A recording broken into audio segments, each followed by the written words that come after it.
Friends, సత్య beauty హోమ్కి స్వాగతం. ఈరోజు నేను చేయబోయేది చిన్న చేపల పులుసు. కర్రీ స్టార్ట్ చేద్దాం. ఒకటి పెట్టుకుని ఆయిల్ వేసుకోవాలి. కరివేపాకు,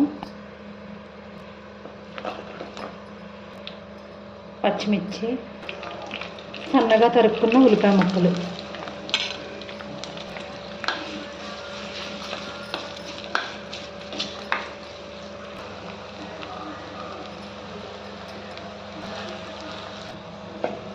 ఉల్లిపాయలు బాగా వేగాక ఒక టమాటా చిన్న ముక్కలుగా కట్ చేసుకుని వేసుకోవాలి. సరిపడా ఉప్పు, చిటికెడు పసుపు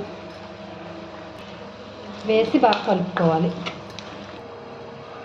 ఉల్లిపాయ ముక్కలు ఇవన్నీ బాగా టమాటా ముక్కలు ఇవన్నీ బాగా మగ్గేలోపు చేపలకి ఉప్పు, పసుపు, కారం రాసుకోవాలి. 1 స్పూన్ సాల్ట్, చిటికెడు పసుపు, 2 స్పూన్స్ కారం, కొద్దిగా అల్లం వెల్లుల్లి పేస్ట్. చేప ముక్కలకి బాగా పట్టేలా కలుపుకోవాలి.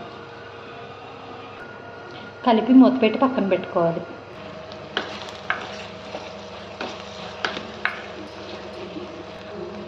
హాఫ్ స్పూన్ అల్లం వెల్లుల్లి పేస్ట్,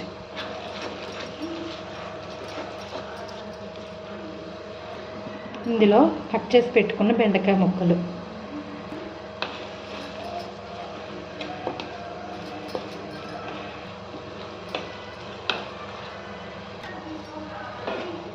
ఇవన్నీ బాగా మగ్గినాయి కాబట్టి ఇప్పుడు చేప ముక్కలు వేసుకోవాలి.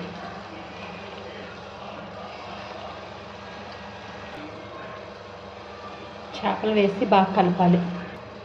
చేపలు వేసిన తర్వాత వెంటనే కలుపుకోవాలి. టైం ఎక్కువ తీసుకుంటే చేప విడిపోతుంది. ఇలా కలుపుకుని మూత పెట్టుకుంటే కొంచెం దగ్గర పడ్డాక అప్పుడు పులుసు వేసుకుందాం. ఇప్పుడు ఇవన్నీ బాగా మగ్గినాయి కాబట్టి చింతపండు పులుసు వేసుకుందాం. కొత్తిమీర,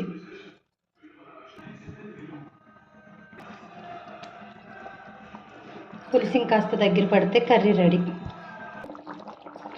చేపల పులుసు దగ్గర పడేటప్పుడు జీలకర్ర, ధనియాలు,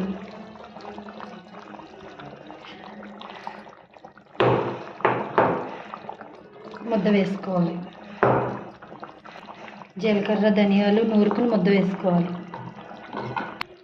పులుసు బాగా దగ్గర పడ్డాక కొత్తిమీర వేసుకోవాలి. చిన్న చేపల పులుసు రెడీ.